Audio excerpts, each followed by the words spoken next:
వ్యత్యాసం ఉంటుంది. ఎందుకు వ్యత్యాసం ఉంటుందంటే కాన్ఫిడెంట్ లెవెల్ బిల్డప్ అవుతుంది. రేపు జరగబోయేటువంటి అన్ని స్థానాల్లో దేశవ్యాప్తంగా మన ఇంపార్టెన్స్ ఏందో చూపించుకోవాలి. సనాతన ధర్మం పట్ల రావాలనేటువంటి భావన. అదే స్టాలిన్ అక్కడ హిందువుల పట్ల ఇష్టం వచ్చినట్టు మాట్లాడితే మళ్ళీ ఆ రోజు ఎవరు మాట్లాడలేదు. ఆ రోజు కాంగ్రెస్ ఏమనలేదు. మళ్ళదే కాంగ్రెస్లో కిరణ్ కుమార్ రెడ్డి గారు ఇదే ఎంఐఎం పార్టీ అన్నప్పుడు దాని మీద ఆయన తీసుకుంటే కిరణ్ కుమార్ రెడ్డి మాకు అప్పుడు బీ పార్టీ కాదుగా, మాకు ఆయన అప్పుడు బీ పార్టీయా కాదు కదా. ఆయనకు సనాతన ధర్మం మీద ఉన్నటువంటి విశ్వాసం ఖచ్చితంగా అది తప్పు, ఆయన మాట్లాడుతున్న తప్పు కాబట్టి ఆ రోజు తీసుకుంటే ఇప్పుడు మీ పార్టీలోకి వచ్చారు. లేదు చెప్తున్నా, ఇప్పుడు కాదండి, అప్పుడు కాంగ్రెస్ ఉన్నాడు కదా. నేను చెప్తాను, సామేల్ గారు మొత్తం చెప్పినాక మీరు చెప్పండి. అట్లనే చెప్తున్నా, అధికారం వచ్చినాక ఒక మాట, అధికారం రాకముందు ఒక మాట మాట్లాడుతున్నాడు అనేటువంటి భావన ఉంటే అది ఎవరైనా సాధ్యం. ప్రస్తుతానికి ఇలా మనం ఉన్న ముఖ్యమంత్రి కూడా ఈరోజు అసెంబ్లీలో ఏం మాట్లాడి మన ముఖ్యమంత్రి, ఆయన భాష ఏముంది, ఏం మాట్లాడండి. ఇలా మీడియా మీద ఎంత ఇష్టం వచ్చినట్టు మాట్లాడుతుండు. ఇలా మనం అందరం చూసినాం కదా, యూట్యూబ్ ఛానల్స్ల మీద మీడియా మీద ఇష్టానుసారంగా మాట్లాడు. మా ఆయన ఆ మీడియా సోషల్ మీడియా వల్లనే ఆయన అధికారంలోకి వచ్చిండు. ఆయన ఒప్పుకున్నాడు కూడా, ఒప్పుకున్నాడు. ఇవాళ ఆయన అధికారం ఉండగానే ఆయన ఇట్లా మాట్లాడిండంటే సార్ సందర్భం అది. మేము ఈయన మాట్లాడింది తప్పైతే ఆయన మాట్లాడింది తప్పంటే రేవంత్ రెడ్డికి మాట్లాడింది కూడా తప్పే కదా. జర్నలిస్ట్ ఎంత అవమానించి మాట్లాడిండు. అరే నువ్వు చేయాలనుకుంటే పద్ధతి ప్రకారం చేసుకుంటావు, దాన్ని నువ్వు అసెంబ్లీ సాక్షిగా అనాల్సిన అవసరం లేదు. దానికి ఒక చట్టం చేయండి, ఆ చట్టంలో ఉన్నటువంటి విషయాన్ని మాట్లాడినా కూడా తప్పు కదా. నువ్వు ఆయన మాట్లాడిన తప్పండి, నీది కూడా మాట్లాడిన తప్పే, ముమ్మాటికి తప్పు. ఇంకొకటి ఆ పాయింట్ మాట్లాడిండు, ఆ ఖాళీని పూరించండి అంటే నేను ఒకటే చెప్తా ఉన్నా, ఒకవేళ నిజంగా కూడా అది ఎవరి ఆలోచన విధానం కాదు. జనసేన స్థాపించినప్పుడు ఆయన మన కూటమి అవుతాడు అనుకుంటా కాదు కదా. ఆ రాష్ట్రంలో ఏదో అవుతానే ఆలోచనతోనే వచ్చిండు కదా, కూటమితోనే వస్తాడనేటువంటి ఆలోచన లేదు. వారి పార్టీ విధానాల ప్రకారం వాళ్ళు రావాలనుకున్నారు. సమాజంలో జరుగుతున్నటువంటి ప్రతి మార్పుని స్వాగతించారు. ఆ మార్పులు ఉన్నటువంటి విషయాలన్నింటినీ కూడా చేసుకుంటూ వచ్చారు. ఒకప్పుడు మోడీని పాచిపోయిన లడ్డూలు ఇచ్చారు. సనాతన ధర్మం ఎస్టాబ్లిష్మెంట్ అప్పటి నుంచి తెలుగుదేశం తోటి మోడీ తోటి ఆయన కలుస్తున్నారు. 2019 ఎన్నికల ముందు మాత్రమే బయటకు వెళ్ళారు, పోటీ చేసి వెళ్ళిపోవడం వల్ల లాస్ట్ తెలుసుకున్నారు, కలిశారు. అంతేగాని ఆయన పార్టీ ఒక చంద్రబాబు నాయుడు కూడా ఈ ప్రాక్టీస్ ఉంది. ఒకసారి కలవడం, ఒకసారి బయట ఈ ప్రాక్టీస్ ఉంది. ఆయనలాగే చూడండి, సిపిఐ వాళ్ళు సిపిఎం వామపక్షాలతో తెలుగుదేశం కలిసింది, అలాగే ఈయన కూడా కలిశారు. సో సేమ్ ఒకే ధరలో. ఇప్పుడు మేమంటాం సార్, వాళ్ళే కాదు, ఇక మేము కూడా డాష్ చాలా మాట్లాడతాం. ఇక్కడ తెలంగాణకు అధికారంలోకి వచ్చినాం అనుకో, భారతీయ జనతా పార్టీ ఎంఐఎం లేకుండా కూడా చేస్తాం, ఎంఐఎం లేకుండానే చేస్తాం, బాజాప్తా చెప్తున్నాం. అంటే అరే ఎవరి స్వేచ్ఛ వాళ్ళది. నువ్వు అధికారం ఉన్నప్పుడు మమ్మల్ని ఇబ్బంది పెట్టలే. ఆ రోజు వైఎస్ఆర్సీపీ ఎప్పుడైతే అధికారం ఉన్నదో, అరే భువనేశ్వరి గారిని సంబంధం లేనటువంటి వ్యక్తిని, మహిళను కూడా చూడకుండా మాట్లాడింది కదా. అంత అనుభవం ఉన్నటువంటి నాయకుని తీసుకొని పోయారు కదా. మళ్ళీ ఆ రోజు ఏమైంది, ఆ రోజు ఎవరు నిలబడ్డరు, అండగా ఎవరు నిలబడ్డరు. ఇలా అధికారం రావడానికి ఇచ్చేసింది. నిజంగా కూడా వారు మాట్లాడిన దాంట్లో మనం అంతే నానా అర్థాలు తీయాల్సినటువంటి అవసరం లేదు సార్. ఎవరిని ఉద్దేశించి మాట్లాడు, ఎక్కడన్నా పేరు ప్రస్తావించిండా లేదుగా. మీరు ప్రతిదాన్ని కర్మ వర్మ లింక్ పెడితే ఎట్లా? అరే ప్రాసల కర్మ ఉండొచ్చు, దాన్ని కూడా వర్మ చాలా ప్రాసగా ఇప్పుడు ప్రతి అంశాన్ని తీసుకురావాలంటే ప్రతి అంశాన్ని ఏదో నానార్థం తీసుకురావచ్చు. అది ఎవరైనా మాట్లాడి రేపు చంద్రబాబు నాయుడు గారు మాట్లాడింది ఏదైనా సమావేశం ఉంటే దాంట్లో కూడా 10 అర్థాలు తీయవచ్చు. అది కాదు కదండి. ప్రజాస్వామ్యంలో ఆయన ఒక భావనతో ఉన్నాడు, సనాతన ధర్మం మీద ఆయన చిత్తశుద్ధితో పనిచేస్తుండు కాబట్టి స్వాగతిస్తున్నాడు. ఈ సనాతన ధర్మం అనేది ఇటీవల వచ్చిన ఫీల్ కదా, అందుకే కొంతమంది ఇది అర్థం కావడానికి. పక్కన ఉండేటువంటి స్టాలిన్ సనాతన ధర్మమే లేకుండా చేస్తా అన్నప్పుడు ఎవడేం మాట్లాడాడు? అప్పుడు స్టాలిన్ బల్లగుద్ది చెప్పింది కదా సార్, సనాతన ధర్మమే లేకుండా చేస్తామని అన్నప్పుడు అరే వాన్ దాంట్లో లేకుండొచ్చు, అందరినీ నువ్వు కలపాల్సిన అవసరం లేదు కదా.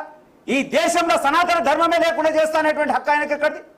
ఆయన ఎట్లయితే అన్నాడు, ఈయన అట్లా స్టాండ్ తీసుకుండు, ఏమని సనాతన ధర్మాన్ని మేము నిలబెడతాము అని. అరే తప్పేముంది దాంట్లో? అంటే దీన్ని కొనసాగించగలరా? అలా కాదు సార్. ఇప్పుడు నేను అనేది ఏంటంటే, స్టాలిన్ ఎప్పుడు అన్నాడు, ఆయన అన్నప్పుడే ఆయన రిప్లై ఇచ్చిండు, ఏం కాదు కదా.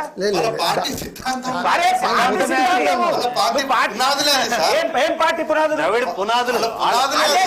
నేను ఏమంటున్నా, అదే స్టాలిన్ వాళ్ళ ఇంట్లో పూర్తిగా ధార్మికంగా సనాతన ధర్మాన్ని పాటిస్తూ జరుగుతుంటాయి కార్యక్రమాలు. సార్ మీరు ఒక్క నిమిషం, మీరు ద్రవిడ సిద్ధాంతం అన్నారు కదా.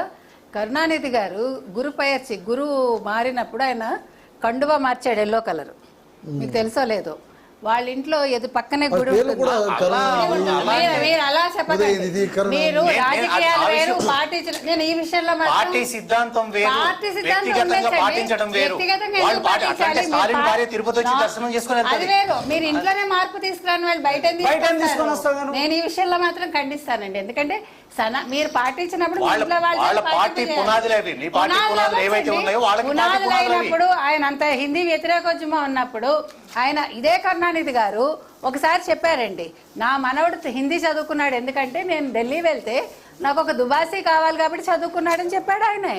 నేను అనేది వీళ్ళు ఆచరించి చెప్పాలంటాను. నేను ఆచరించడం మీరు పార్టీ- మీరు పార్టీ పార్టీ- నిర్మాణం రోజే ఈవెన్ చెప్పినటువంటి- మీరు ఇవాళ తమిళ వాళ్ళు నేను నేను చెప్పేది ఒకటి, చాలా చెన్నై clear నుంచి సీఎం స్టాలిన్ తరఫు నుంచి ఒకరు మాట్లాడుతూ ఉన్నారు, మేము హిందీని వద్దని చెప్పలేదు, బలవంతంగా రుద్దొద్దండి, అంతే కదా. బలవంతంగా ఆ point కి ఎవరైనా రుద్దొద్దండి. ఒప్పుకుంటారు. ఆయన అన్నారు మేము హిందీని వ్యతిరేకిస్తున్నామంటే మా భాషకు ఓవర్లాప్ కావడాన్ని మేము ఖచ్చితంగా ద్వేషిస్తాం, మీరు అలా అనుకుంటే ఇచ్చేస్తాం. correct. నేను బలవంతంగా రుద్దే ప్రయత్నం ఎక్కడ కూడా జరగదండి. నేను చెప్పేది ఎక్కడ కూడా జరగదు. చాలా క్లియర్ గా వాళ్ళు పాటిస్తారా పాటించరా, హేతువాదులు ఉన్నారా, సమైక్యవాదులు ఉన్నారా, ఇంకొక వాదులు ఉన్నారా, ఇక్కడ కాదు.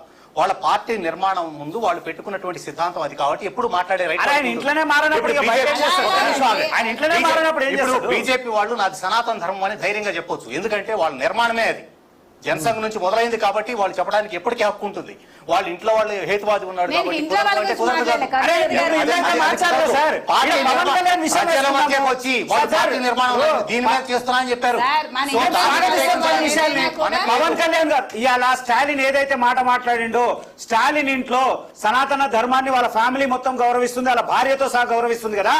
అదే ఈడ పవన్ కళ్యాణ్ గారు వాళ్ళ భార్య క్రిస్టియన్ అని తెలిసి కూడా మొన్న కుంభమేళకు తీసుకుపోయిండుగా, గౌరవిస్తున్నాడు కదా సనాతన. గౌరవించడం నువ్వు చేయ పని. నీ ఇంట్లో రాజకీయ నువ్వు చదవడం ప్రసంగం ఇంకేం చేస్తావు? ఇంట్లో- ఆమె పూర్తిగా సనాతన ధర్మాన్ని గౌరవిస్తూ ఒక క్రిస్టియన్ అయినా కూడా ధర్మాన్ని పాటిస్తుంది.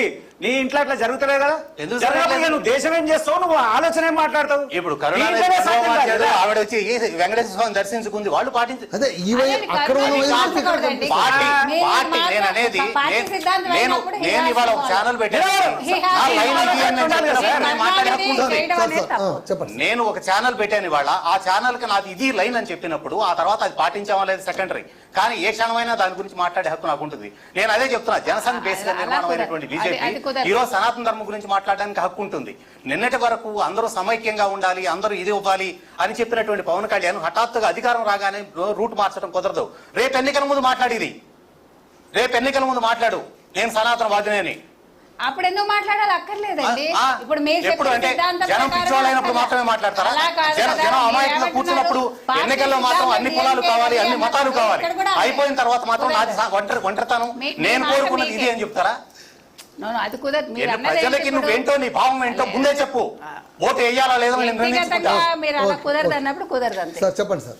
సార్ అయితే మేడం ఇంతకుముందు మాట్లాడినప్పుడు నిజంగా టీడీపీ పార్టీ అంటే 40 సంవత్సరాల వారి అనుభవం నైపుణ్యం రెండు కనిపించినాయి మేడం గారి దగ్గర వారి పార్టీ సిద్ధాంతాల్లో. ఎందుకు అంటే ఇంతలా జనసేన పార్టీ క్షుద్ర పూజ గుర్తు సార్ ఇప్పుడు పవన్ కళ్యాణ్ స్పీచ్ లోనే బీజేపీ హిడెన్ అజెండా ఉంది అని అంటున్నారు. No, no, madam. శుద్ర పూజలు అనేటువంటి వాడే అవసరం లేదు. వద్దు. One second. No, no. అది అలా తప్పుడు కాదు, సార్, అలా తప్పుడు కాదు. వాడే. అది కాదు కానీ No, no, madam. అది కాదు. ఏర్పడిన మీరు మొదటి మాట విని నిర్ణయించుకోవాలి. అలా కాదు కానీ మొదటి మాట విని కాదు, కాదు నిర్ణయించుకోవాలి. కాదు. అంటే కుంకం పెట్టుకుంటే అది కూడా క్షుద్రవైపు. శుద్ర పూజ కాదు కదా. శామ్యుల్ గారు ఒక మాట చెప్పండి. అందుకు బయట ఒక కామెంట్ వినిపిస్తుంది. పవన్ కళ్యాణ్ గారి ప్రసంగం